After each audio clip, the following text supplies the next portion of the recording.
Sir. বিসমিল্লাহির রহমানির রহিম। সুপ্রিয় প্রিন্ট এবং ইলেকট্রিক মিডিয়ার সাংবাদিকবৃন্দ, আসসালামু আলাইকুম। আপনারা অবগত আছেন যে গত 7ই জানুয়ারি 2026 রাত অনুমান 20:30 সময় তেজগাঁও থানাধীন পশ্চিম তেজতুরি বাজার হোটেলের সুপারস্টারের গুলিতে অজ্ঞাতনামা দুর্বৃত্তর হত্যার উদ্দেশ্যে বাংলাদেশ জাতীয়তাবাদী স্বেচ্ছাসেবক দল ঢাকা উত্তরের সাবেক সাধারণ সম্পাদক মোহাম্মদ আজিজুর রহমান মুসাব্বিরকে গুলি করে। এই ঘটনায় মুসাব্বির সহ 2 জন গুলিবিদ্ধ হয়। আহত 2 জনকে স্থানীয় একটি হাসপাতালে প্রেরণ করা হলে কর্তব্যরত চিকিৎসক মোহাম্মদ আজিজুর রহমান মুসাব্বিরকে মৃত ঘোষণা করে এবং সুফিয়ান ব্যাপারী মাসুম নামে অপর ব্যক্তিকে উন্নত চিকিৎসার জন্য ঢাকা মেডিকেল কলেজ হাসপাতালে প্রেরণ করে। প্রিয় সাংবাদিক বৃন্দ, দেশব্যাপী আলোড়ন সৃষ্টিকারী এই ঘটনা নিহতের স্ত্রী বাদী হয়ে তেজগাঁ থানায় একটি মামলা দায়ের করেন। পরবর্তীতে এই মামলাটি নিবিড় ও সুষ্ঠু তদন্তের জন্য ডিবিডিএমপির নিকট হস্তান্তর করা হয়। এই ঘটনার পরে ঢাকা মহানগর গোয়েন্দা পুলিশ ঘটনার প্রকৃত রহস্য উদ্ঘাটন, ঘটনার সহিত জড়িত ব্যক্তিদের গ্রেপ্তার, ঘটনার ব্যবহৃত অস্ত্রগুলি এবং মোটরসাইকেল উদ্ধার জন্য ডিবির একাধিক টিম দেশের বিভিন্ন অঞ্চলে অভিযান পরিচালনা করে।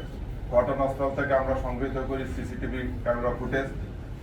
এই ফুটেজ এবং তথ্য প্রযুক্তির বিশ্লেষণ প্লাস আপনাদের মিডিয়া যে কর্মীরা আছেন তাদের যে তথ্য উপাত্ত এগুলো বিশ্লেষণ করে আমরা একাধিক টিম রাজধানী ঢাকা, মানিকগঞ্জ, ময়মনসিংহ, নেত্রকোনা জেলায় ধারাবাহিক অপারেশন পরিচালনা করে এবং এই ঘটনার সাথে শুটিং ইনসিডেন্টে সরাসরি জড়িত থাকা শুটার জিন্না সমন্বয়কারী, এই ঘটনা যে সমন্বয় করেছিল সে বিল্লাল, তারপরে ঘটনা সংগঠনের পর তাদের আত্মগোপনের সহায়তাকারী আব্দুল কাদের ও ঘটনা যে রেকি করেছিল সেই রিয়াজকে গ্রেপ্তার করি। এ ব্যাপারে আপনারা অবগত আছেন।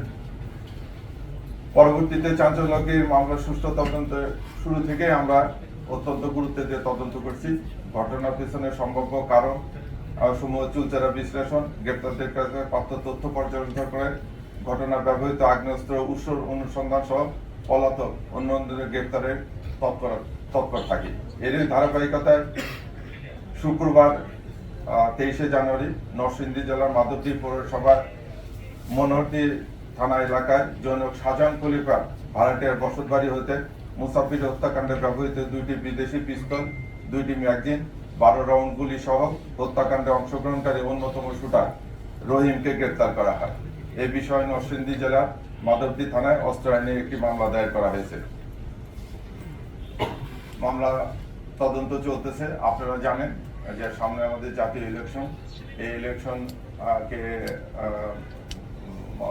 এই মুহূর্তে দেশকে অস্থিতিশীল করার জন্য অনেকেই তৎপর আছে। এ ব্যাপারে ডিবিও খুব করতেছে। এই মাসে আমরা সর্বাধিক সংখ্যক প্রায় 13টির মতো আগ্নেয়াস্ত্র উদ্ধার করেছি, এই দুটো সহ, এবং অন্যান্য যে সমস্ত সন্ত্রাসী আছে তাদের বিরুদ্ধে আমরা আইনগত ব্যবস্থা নিচ্ছি। আপনারা সহযোগিতা করবেন মামলা সুষ্ঠু তদন্ত করে আমরা যেন দোষী ব্যক্তিদেরকে শাস্তির আওতায় আনতে পারি। পাশাপাশি ঢাকা মহানগরীর আইন শৃঙ্খলা রক্ষাকারী অতীতে যেরকম আপনারা ঢাকা মহানগর পুলিশকে সহযোগিতা করেছেন, ভবিষ্যতে সহযোগিতা করবেন এই আশাবাদ ব্যক্ত রেখে আমার বক্তব্য ধন্যবাদ। একজন করে প্রশ্ন করুন প্লিজ।